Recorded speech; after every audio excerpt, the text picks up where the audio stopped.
আসসালামু আলাইকুম। বাহারি রান্না বান্নায় সবাইকে স্বাগতম। যে পরিমাণে গরম পড়েছে সবসময় তো ইচ্ছে করে ঠান্ডা ঠান্ডা কিছু খেতে, তাই না? আজ তাই ভিন্ন রকম একটা ডেজার্ট আইটেমের রেসিপি নিয়ে চলে এলাম। পুষ্টিগুণে ভরপুর, যা শরীরকে করবে ঠান্ডা আর হজমেও অনেক সহায়তা করবে। আর এই ডেজার্টটা বানানো হবে সাবুদানা ও তালের কচি শাঁস দিয়ে।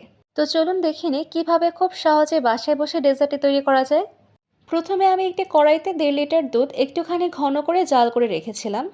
এবার 2টা দারুচিনি দিয়ে সাবুদানা দিয়ে ভালোভাবে নেড়েচেড়ে মিশিয়ে নেব। আমি এখানে মেনলি ইউজ করেছি 1 কাপ সাবুদানা, যেটা আমি ধুয়ে স্ট্রেনারে পানি ঝরিয়ে নিয়েছিলাম। এবার দুধ একটু ফুটে উঠলেই দিয়ে দিচ্ছি 1 কাপ চিনি। চিনি দিয়ে ভালোভাবে নাড়াচাড়া করে নেব যেন গলে যায়। চিনি দিলে কিন্তু হালকা পানি উঠতে পারে। পানি কমে আসা পর্যন্ত আমি অনবরত নাড়তে থাকবো।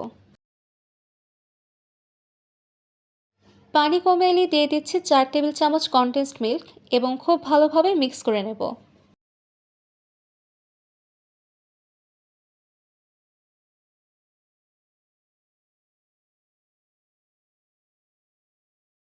এবার আমি অল্প অল্প করে 5 টেবিল চামচ গুঁড়ো দুধ দিয়ে ভালোভাবে নেড়েচেড়ে মিক্স করে নেব।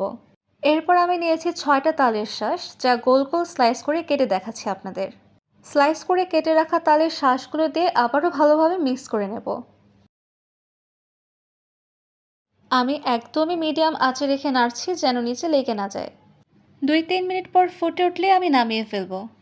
এরপর ঠান্ডা করে ফ্রিজে 20 থেকে 25 মিনিটের মতো রেখে পরিবেশন করে ফেলবো। ডেজার্টটি দেখতে যতটা না সুন্দর হয়েছে তার থেকেও বেশি মজা হয়েছে খেতে। আশা করি আমার আজকের রেসিপিটা আপনাদের ভালো লেগেছে। এরকম নিত্য নতুন রেসিপি সবসময় পেতে আমার ইউটিউব চ্যানেল এবং আমার ফেসবুক পেজ ফলো করে সাথেই থাকুন।